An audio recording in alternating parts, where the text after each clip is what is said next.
Bienvenido a la justicia de los débiles. Hoy en una entrevista muy especial, pero muy especial, porque después de 2 años y 100 programas en el aire, es la primera vez que voy a entrevistar a un papá con su hija.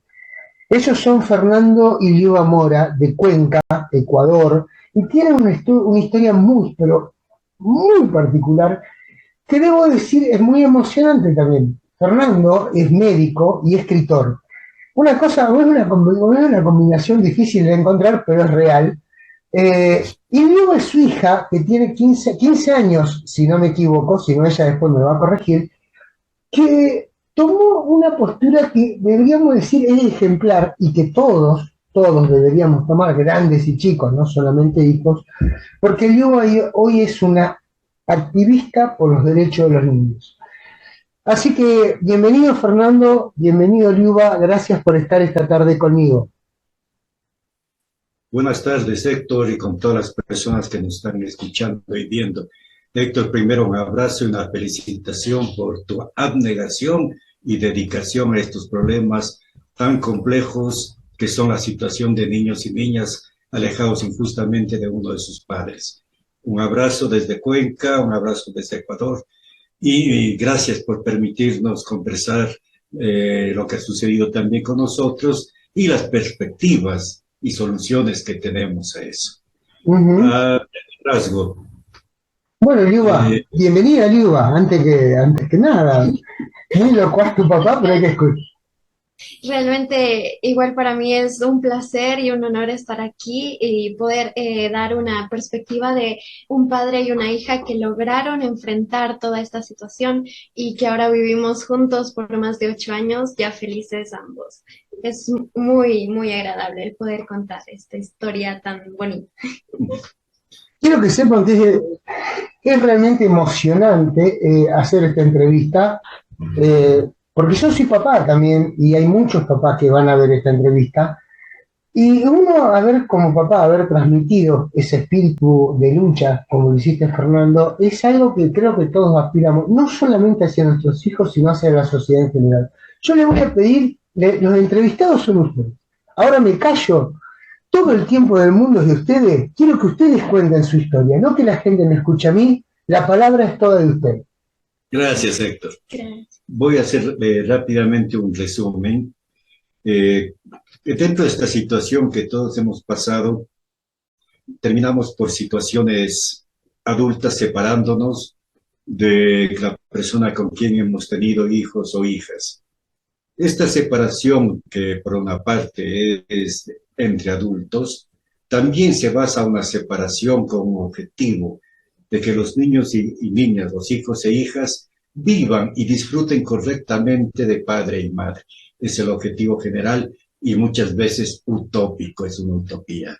Bien, porque la situación comienza después de la separación. Yo me separé cuando mi hija tenía 3 años de edad. Luego empecé, obviamente, un régimen primeramente hablar con la progenitora para acordar un régimen de visitas y conforme avanza el tiempo irlo mejorando de parte y parte. Aquí encontramos que ella se opuso completamente y entonces tuvimos que judicializar la situación. No había otra situación.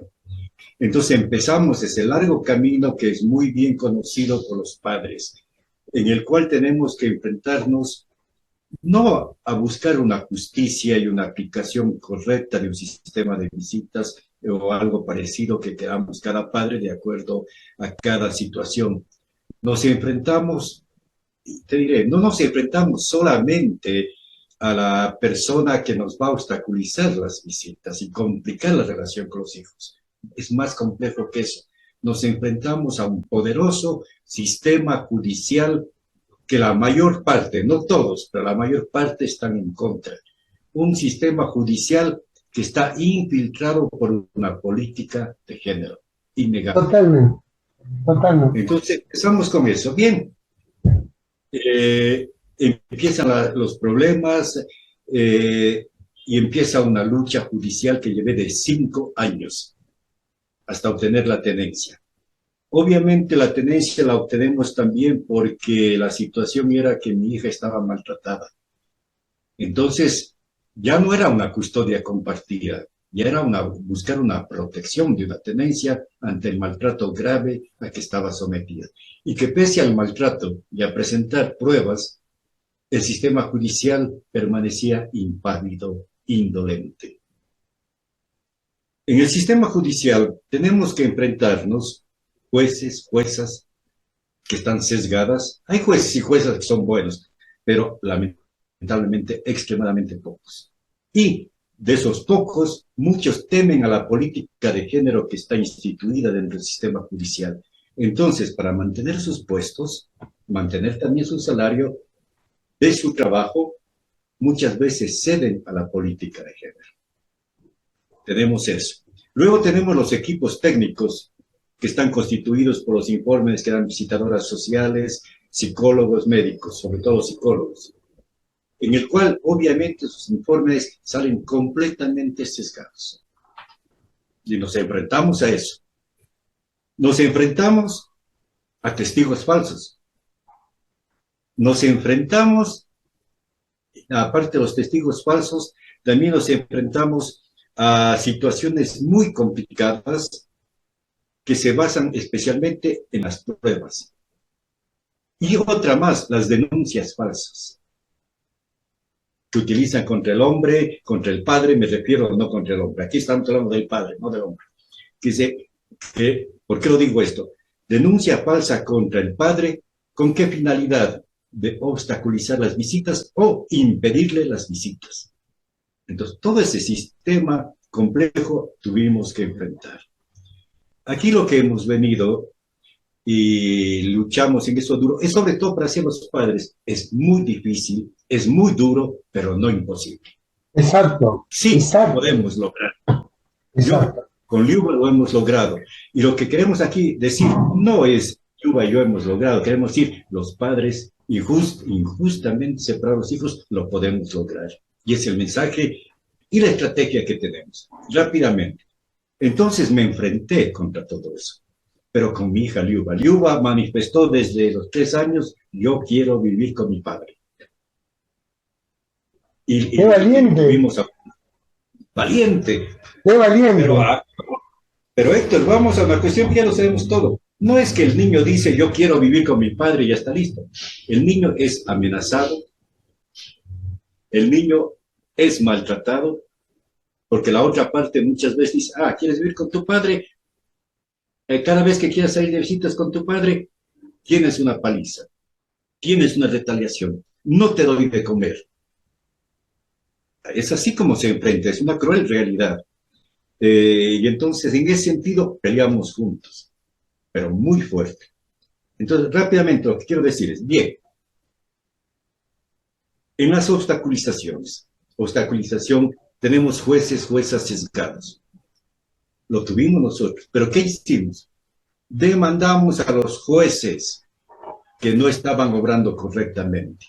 Les demandamos judicialmente en los consejos disciplinarios. Cada país tiene diferentes nombres, pero es fácil de entender. Puesto las demandas a los jueces. Hay el juez de primera instancia, o sea, el primero que nos vemos, inclusive rápidamente, en la tenencia. Cuando luchamos por la tenencia, después de 5 años de pruebas, el juez no estuvo de acuerdo. Una jueza. Y dijo, no hay tenencia. Perfecto. Injusto, pero ¿qué hicimos? Apelamos a la Corte Provincial de Justicia, a la Corte Superior de Justicia, y nos enfrentamos con la jueza allí. Y le digo, allí tuvimos la tenencia, pero estábamos tan preparados que si decía que la Corte Superior de Justicia no nos daba un fallo, apelábamos a la Corte Nacional de Justicia.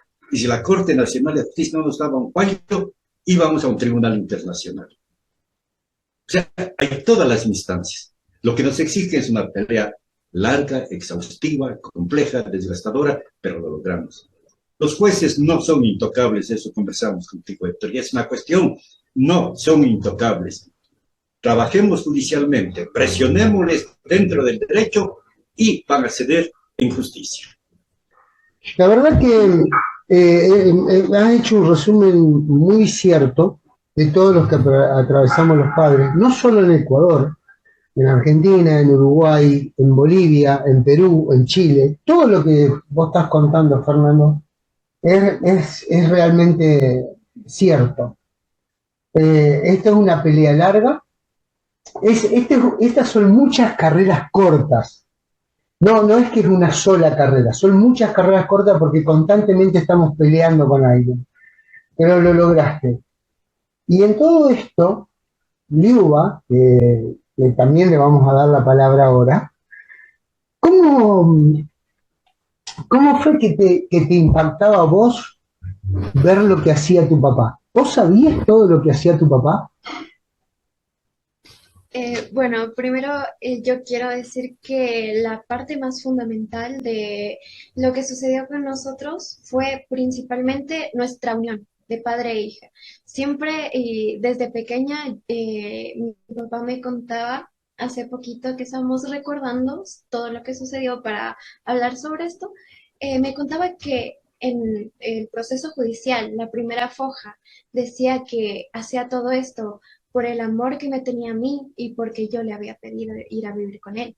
Entonces, yo desde pequeña, era muy pequeña cuando todo esto comenzó, como decía mi papá, a los 3 años, pero siempre, siempre tuve la determinación de que yo iría a vivir con mi papá. Siempre quise, y en mi caso, como era una situación de maltrato en la que yo me veía, pues era complicado el que un niño se mantuviera, perdón, en, siguiendo con esta situación.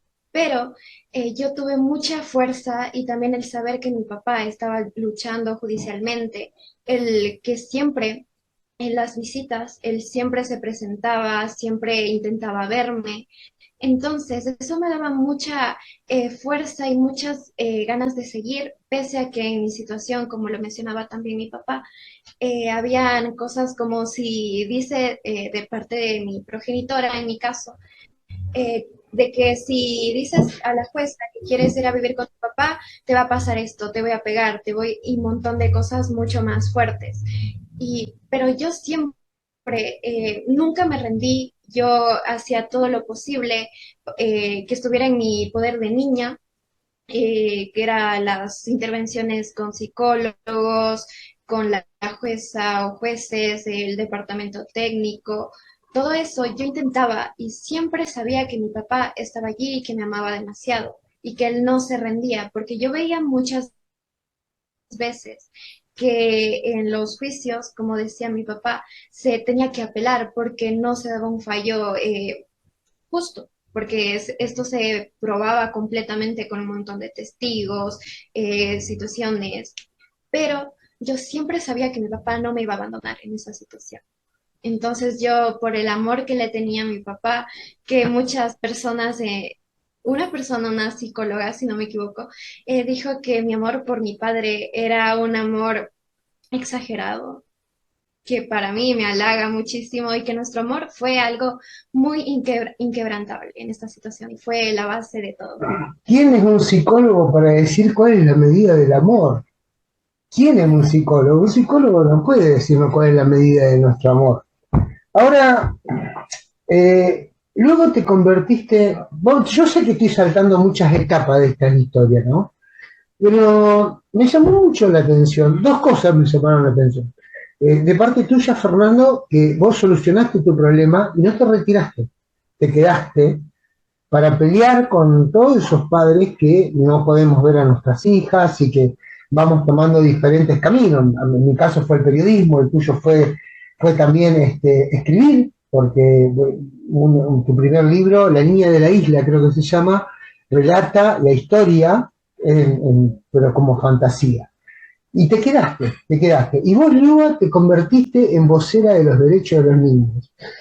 Esa parte quiero que me cuenten, por favor, porque es muy rica de parte de ustedes dos. La valentía de Fernando de quedarse aún después de resolver el problema y la tuya, Liuba, de decir, no quiero que esto le pase a nadie más. Bueno, voy a continuar porque es una parte muy emocionante que también en mi situación yo tomé la situación del maltrato de una forma de sublimar. Es decir, usar toda esa ese dolor, que obviamente ya estuve en un tratamiento psicológico y ya estoy completamente bien de esa situación, puedo hablar normalmente y usé toda esa situación para tomarla como una fuerza para justo lo que tú acabas de decir.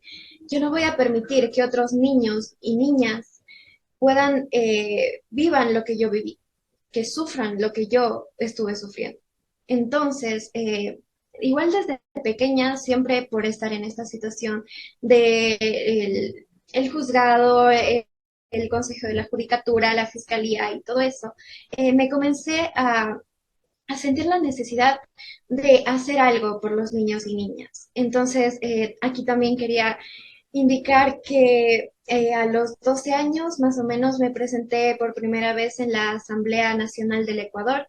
También a los 13 años, si no me equivoco, 13, 14, me volví a presentar en el Pleno de la Asamblea y allí pude poner en cuenta unas nuevas propuestas de cambios de ley de lo que es el Código de la Niñez y Adolescencia aquí en Ecuador, el COPINA.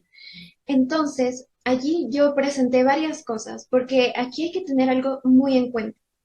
En la situación del maltrato infantil y de los niños, niñas y adolescentes que no viven con uno de sus padres injustamente separados, como decía mi papá, hay que tener en cuenta tres cosas: el aspecto social, el aspecto legislativo y el aspecto judicial. Entonces, en el aspecto social justamente está esto de humanizar, de sensibilizar. También en el judicial tenemos lo que son los juzgados, los procesos, pero todo esto debe estar basado en lo legislativo. Sin leyes no se puede argumentar absolutamente nada. Entonces, por eso yo me presenté con las propuestas de ley. Son solamente, las voy a enumerar. La primera, que me parece una muy básica, pero que no existe aquí en el Ecuador y tampoco he escuchado, es sobre que se debe de incluir la palabra amor en el Código de la Niñez y Adolescencia. Es imposible que se pueda legislar sobre niños, niñas y adolescentes con un código que no contiene en ninguna de sus páginas la palabra amor. El amor es lo básico, como ya igual había mencionado, en la vida de un niño. También hablé sobre todo sobre el maltrato infantil y sobre el encerramiento en un cuarto oscuro, que debe ser considerado no como un castigo, sino como una tortura, porque está incluso considerado en los manuales de tortura de la CIA. Y también estuve trabajando sobre un enfoque de la situación de los niños, niñas y adolescentes judicializados, que se debe de ver con un enfoque mucho más terapéutico y teniendo en cuenta que son niños, que son niñas, no están lidiando con adultos. Es una situación muy diferente. Entonces, como tú bien decías, es bastante impresionante y mucha gente me ha dicho que a mi edad es impresionante que esté muy metida en esto, pero me parece algo muy necesario que los jóvenes y adolescentes como yo tengamos una participación activa en esta situación, porque en la situación de niños, niñas y adolescentes, nadie más que otro niño, otro adolescente va a entender la propia situación. Y eso también lo quería relacionar con la situación de la tenencia compartida y sobre todo en Latinoamérica, Ecuador, Perú, Colombia. Con mi papá hemos visto varios padres que hablan sobre esta situación, pero nunca se ha escuchado claramente qué es lo que quiere el niño, que me parece lo más fundamental, pero uno nunca sabe si ese niño realmente quiere vivir una custodia compartida, una situación, si está dispuesto, si le parece lo mejor. Y un niño debe ser la parte fundamental en en un proceso que trate sobre tenencia compartida y sobre tenencia también. Ujú. Ajá, la verdad que muy bueno, es excelente. No tengo nada para agregar. Mirá que yo soy periodista y este tema lo hablo constantemente. No tengo nada para agregar a lo que estás diciendo. Pero no tengo nada para agregar, no porque no crea que lo que estás diciendo es rico, no te podría repreguntar, simplemente porque estoy escuchando las razones desde la fuente misma. Porque tal como tú lo dices, Liuba, estamos escuchando esto en primera persona. No es un papá diciendo, a mi hija la maltratan o sufrió maltrato, a mi hija intentaron alienarla, a mi hija, yo estoy luchando por los derechos de mi hija. Estoy escuchando a una hija hablando de todo lo que pasó, porque de todas las situaciones, del maltrato, del intento de alienación, y de todo lo que provocó en vos para que hoy estés al frente de esta lucha. La verdad, no tengo más para agregar, tengo que ser honesto, pero yo no quiero que vos, Fernando, dejes de contar por qué vos una vez que resolviste todo no te fuiste de esto. Porque pasa mucho con los papás. Resuelven y bueno, ahora el problema es de otro. Vos te quedaste. ¿Por qué? Bueno, es muy claro y muy decidido. El momento en que yo tengo la tenencia y vivimos con Yuba, llega la felicidad a nuestra vida, una felicidad inmensa. Pero esa felicidad no puede ser una felicidad egoísta. No puedo quedarme impávido ante otras niñas y niños que fueron y siguen o están maltratados como estuvo mi hija. Es decir, lo digo inclusive en una novela, la lucha que inicia es el amor por mi hija, un amor singular, particular, pero luego se universaliza y lo cambia a una lucha por todos los niños y niñas injustamente separados de su padre. Con Yuba coincidimos, tuvimos el camino y nos decidimos a luchar por eso. No ceder, porque tampoco podemos dejar una situación de una falta de leyes, de un vacío de leyes, de una ambigüedad de leyes, de una mala aplicación de leyes con niños y niñas inocentes, víctimas completamente inocentes de padres o madres que no son correctos y de un sistema y de un Estado que ataca a los niños. No digo todos, pero sí una gran parte. Entonces decidimos luchar en eso. Hicimos una fundación inclusive y estamos luchando años en esto. Y no vamos a ceder de eso. Y como lo que decía Liuba, y en esto hicimos legislativamente, hay que crear un marco de protección de leyes para los niños en la que los padres separados injustamente puedan basarse para respaldar sus derechos. Por eso, Liuba, tú estuviste inclusive en la fiscalía. Y eso puedes contarle. Eso también se me olvidaba un poco, pero como estamos en una fundación que es la Fundación Los Ángeles de las Niñas y los Niños, yo como la representante, como tengo 15 años, mi papá es el presidente de la fundación por la situación legal, pero como representante he estado en contacto con la Fiscalía General del Estado de Ecuador, específicamente con la situación de la perso de el ver la personalidad y el perfil criminal del maltratador infantil. En esto es algo básico, pero que no se ha hecho absolutamente nada. Se necesita eso en muchos países, pero no se lo tiene en cuenta. Y también lo que decía mi papá, que los niños y niñas son víctimas completamente inocentes, por lo que se necesita ver lo que es la victimología infantil, que tampoco hay absolutamente nada, y que esto estamos teniendo estas propuestas con la Fiscalía General del Estado y con la Dirección de Política Criminal de ella. También me he presentado en mesas de trabajo, mesas técnicas, con el Consejo de la Judicatura de aquí, y con jueces, juezas, equipos técnicos, intentando sensibilizar, pero sobre todo hacer entender las propuestas desde la perspectiva de los niños maltratados y niñas y adolescentes, que se tiene que tomar en cuenta los mecanismos. En esto me refiero a dos cosas. Principalmente, hemos visto que no existe una estadística de niños, niñas maltratados. No existe, no hay números claros y no se puede hacer una política pública sin tener estadísticas. Y también hemos visto la situación de que los niños, niñas víctimas de violencia y de cualquier tipo de situación no pueden denunciar por sí solos. Claro, está en el código, está en un montón de papeles, pero en los mecanismos, un niño o niña dice quiero denunciar y no, nadie sabe qué hacer, a dónde llevarle. Igual, en esto también entra algo de los niños que ya están dentro de un proceso. Un niño va a donde el juez y le pregunta, ¿qué está pasando? Quiero saber qué está sucediendo en mi proceso, eh, ¿qué hago? Y un juez no tiene la respuesta, cuando no debería ser así, cuando se trata de niños. Entonces, en esas propuestas hemos estado trabajando. Qué importante escuchar eso, es realmente importante. Quiero que sepan que es impactante, ¿no? Hacer la nota. Eh, Vos escribiste un libro, Fernando, donde contaste en fantasía la historia, y más o menos es como un manual para enfrentar este sistema. Contame de ese libro, por favor. Sí, escribí el libro que se llama La niña de la cabaña.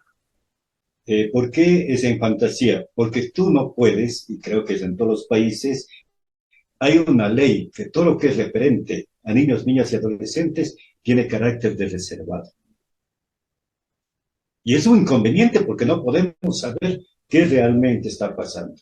No podemos denunciar por esa ley. Entonces le transformé en novela.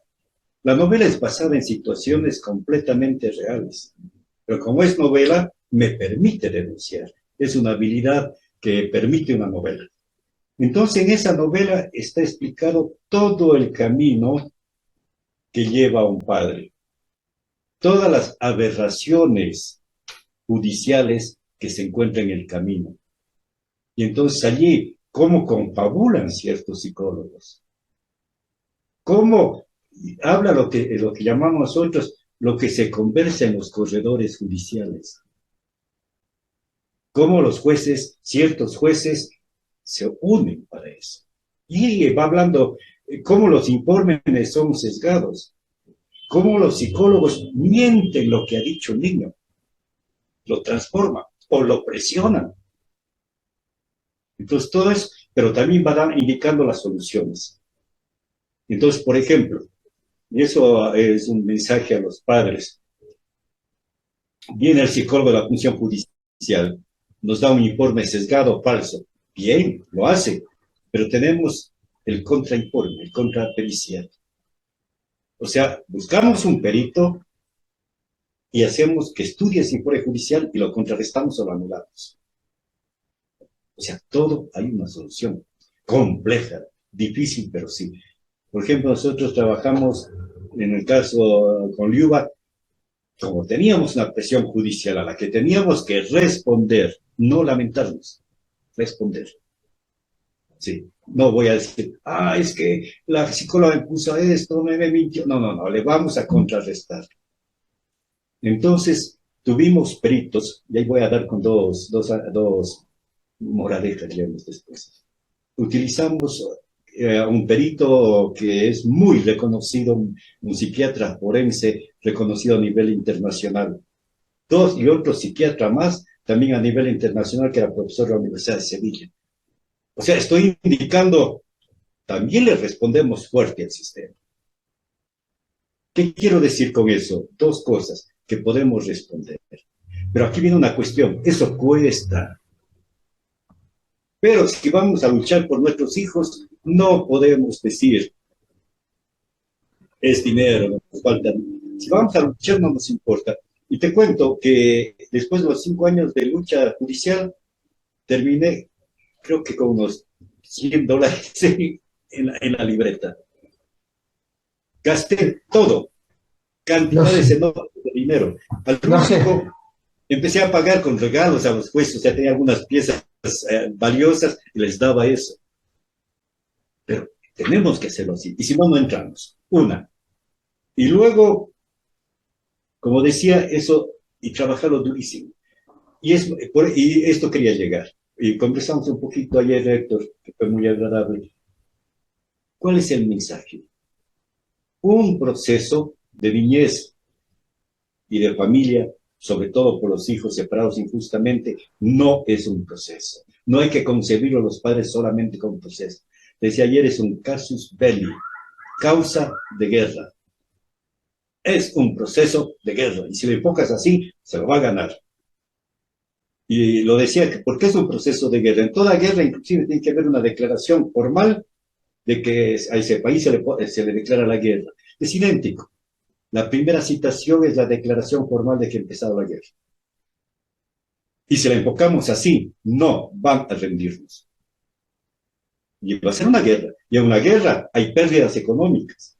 Es una muy buena visión la que acabas de dar. Quiero que sepas que es una visión muy realista, es muy cruda, y muchas veces a nosotros los periodistas, sobre todo los que tratamos estos temas, si nosotros decimos que es una guerra, nos hablan de incitación al odio, y no es así. Nosotros estamos peleando una guerra a la que nosotros no la provocamos. Nos invadieron, vinieron hacia nosotros y nos metieron en una batalla que no queríamos estar. Porque no creo que ningún padre en la tierra quiera estar en batallas judiciales, que lo que quiere es el domingo ir a tomar un helado con el hijo, estar en el parque o ir a mirar una película. Ahora, son muy locuaces, la verdad que he hecho muy pocas preguntas, pero nos quedan muy pocos minutos, nos quedan unos 7 minutos. ¿Saben qué me gustaría? Que no me hablen a mí. Si tuvieran que hablarle a la sociedad, a la gente, ¿qué le dirían? ¿Qué le dirían Fernando y Liuba en estos 6 minutos que nos quedan de entrevista? ¿Qué mensaje dejarían a la sociedad? El micrófono es todo suyo. Te lo diga eso rápido para que tú te esperes. Tenemos que luchar fuerte, impulsados por el amor.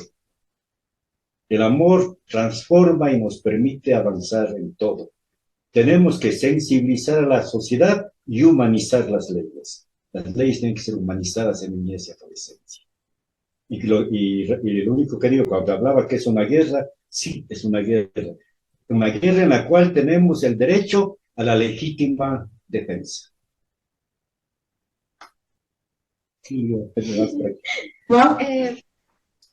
Bueno, lo que quisiera decir y que quisiera que tanto padres, hijos y todas las personas que puedan llegar a escucharlo es, primero que nada, tengan mucha fuerza.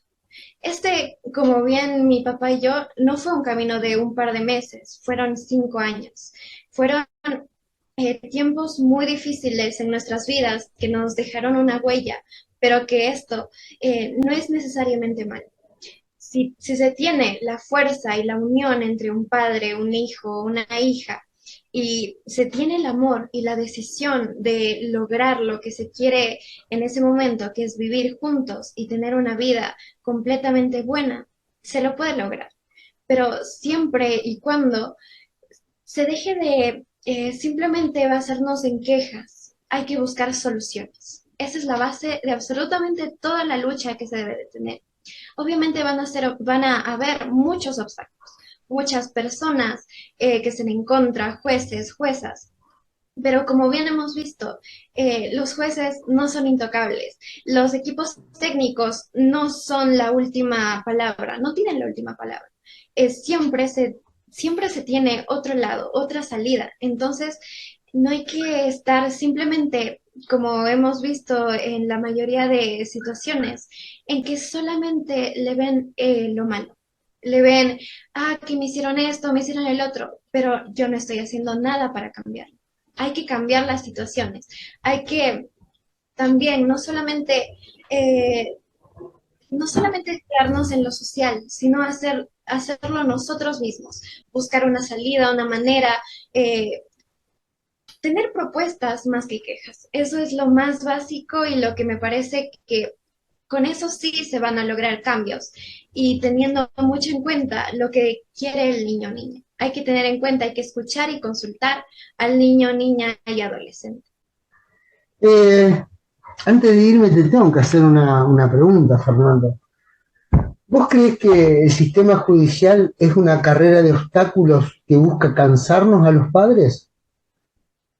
Sí, pero yo le veo la contrapartida. Los padres tenemos que agotarle al sistema judicial, no ese enfoque.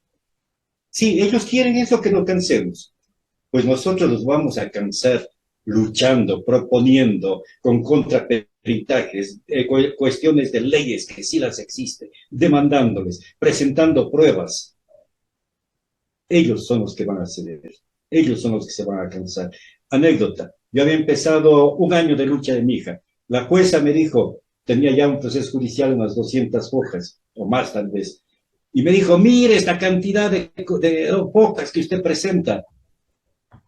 Y yo le dije, ¿por qué se admira si es solo el comienzo? Va a tenerlas muchas más. Apenas es el comienzo. El sistema judicial lo venceremos. Eso sí. Los obstáculos los venceremos. Luma, Hay leyes. no, seguro. Luma, en el tiempo que nos queda, vos, en todo ese tiempo que estuviste separada de tu papá, ¿vos lo esperabas? Yo siempre, siempre lo esperé. Yo, el tiempo en que más estuvimos separados creo que fue de algunos meses, porque mi papá igual, pese a la obstaculización de visitas, mi papá siempre buscaba una forma de lograrlo. Y yo lo esperaba porque yo sabía que mi papá no se iba a rendir. Yo veía como mi papá como decía, no se quedaba estancado en una situación, él buscaba una solución, buscaba otra forma, la DINAPEN, la policía, todo lo hacía porque me quería muchísimo. Y yo sabía que ese amor era lo que me mantendría siempre queriendo irme a vivir con él. Entonces yo siempre estuve feliz de que incluso luego de un tiempo separados lo volví a ver. Para mí era el momento más feliz de mi existencia.